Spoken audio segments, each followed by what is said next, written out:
Assalamualaikum warahmatullahi wabarakatuh. Ulang lah, weh. Udah lanjut aja lanjut. Lanjut aja nanti gua potong. Assalamualaikum warahmatullahi wabarakatuh. Perkenalkan, saya Amalia. Ini kelompok 3 Anjing lah. Lanjut aja. Assalamualaikum warahmatullahi wabarakatuh. Kami dari kelompok 13 ingin mempresentasikan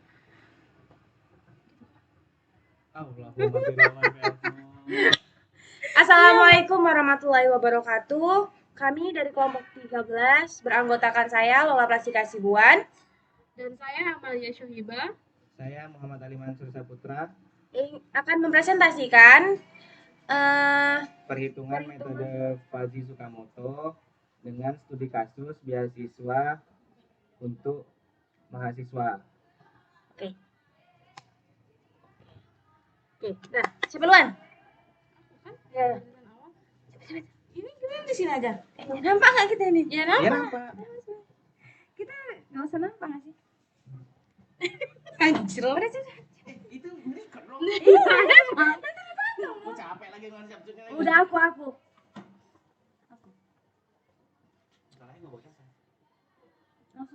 Baiklah, saya di sini akan menjelaskan apa itu metode Fujii Tsukamoto.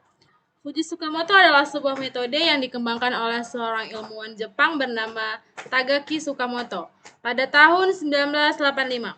Metode ini memungkinkan sistem untuk mengambil keputusan dengan cara mengelompokkan input ke dalam beberapa kelas Fuji. Kemudian menggunakan aturan-aturan Fuji untuk menentukan output yang tepat.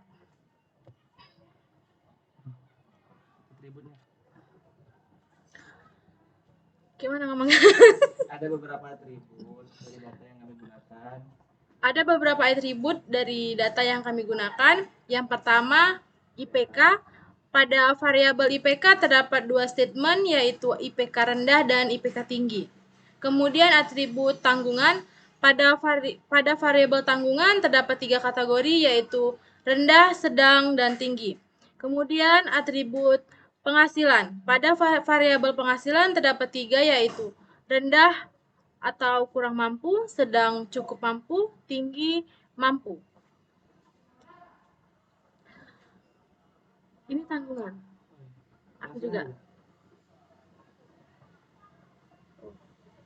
Tapi tadi penghasilan aku baca. Udah.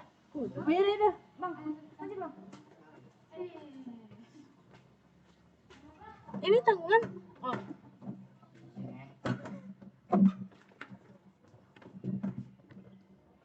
Lanjut kepada proses perhitungan dengan metode Fuzzy Tsukamoto, yaitu pertama atribut tanggungan.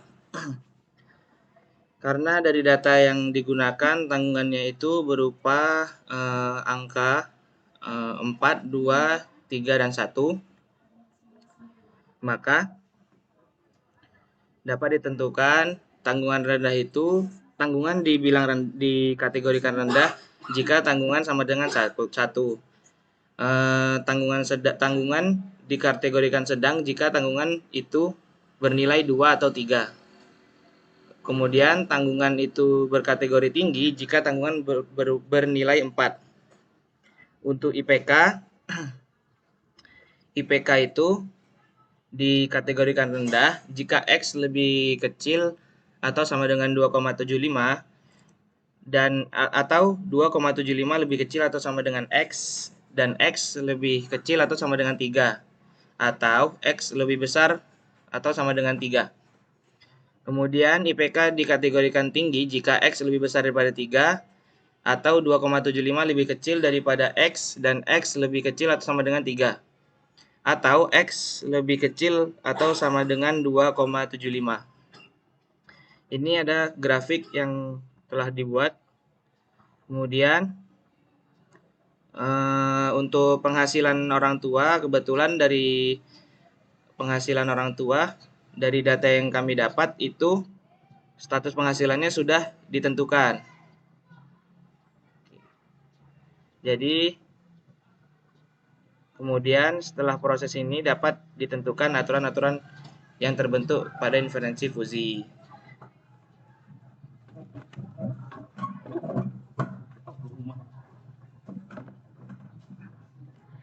Baik, selanjutnya di sini saya akan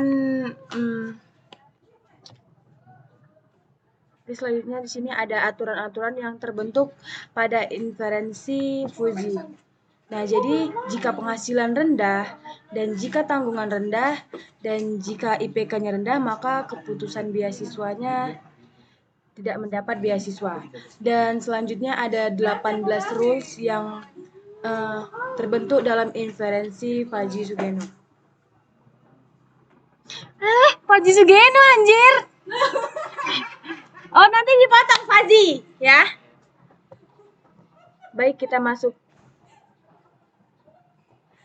masuk ke dalam datanya. Ini adalah keputusan beasiswanya. Ini adalah fungsi dari aturan-aturannya.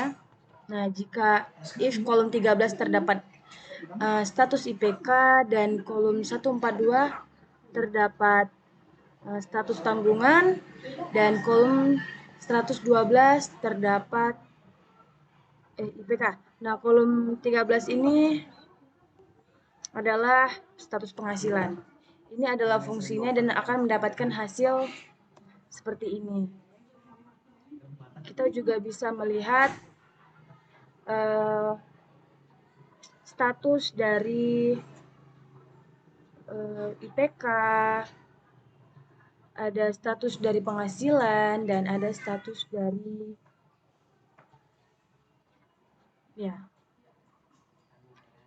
dari tanggungan.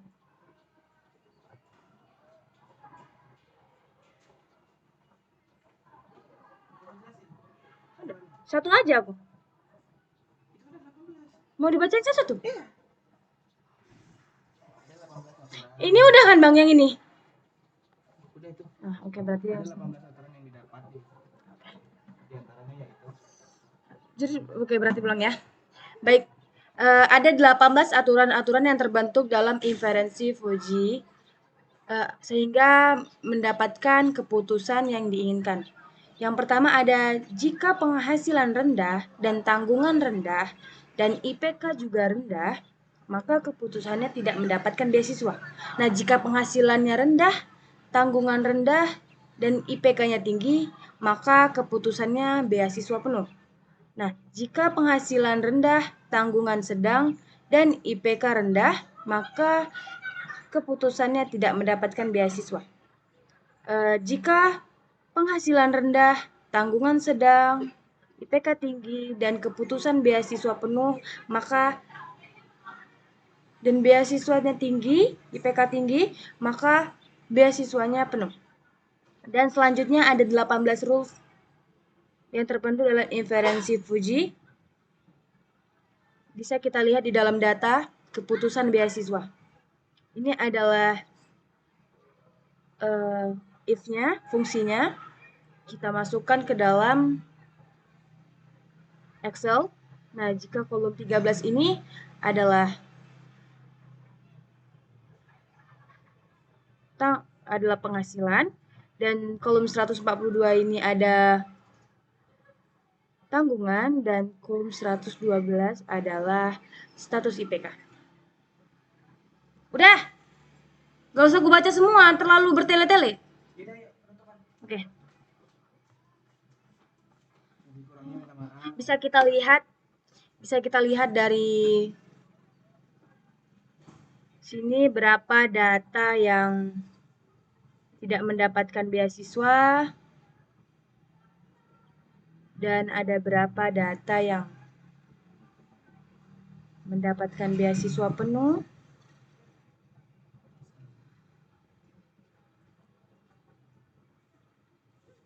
Ya, banyak yang mendapatkan beasiswa karena IPK-nya tinggi-tinggi. Yuk. Tutup. Udah.